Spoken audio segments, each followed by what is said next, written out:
ঈশান সাহেব আর রুনুশ্রীকে এক করতে গিয়ে আপনার এত কাছে থাকতে পেরেছি, এর চেয়ে বড় উপহার চেয়ে আমার কাছে আর কিচ্ছু নেই ছোট সাহেব।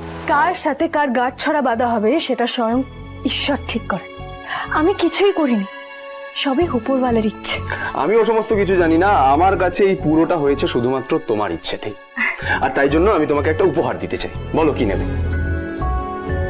আমি ঈশান সাহেব আর রুনুশ্রীকে এক করতে গিয়ে আপনার এত কাছে থাকতে পেরেছি, এর চেয়ে বড় উপহার চেয়ে আমার কাছে আর কিচ্ছু নেই ছোট সাহেব। এটাই আমার জীবনের সবচেয়ে বড় চাওয়া আর সবচেয়ে বড় পাওয়া।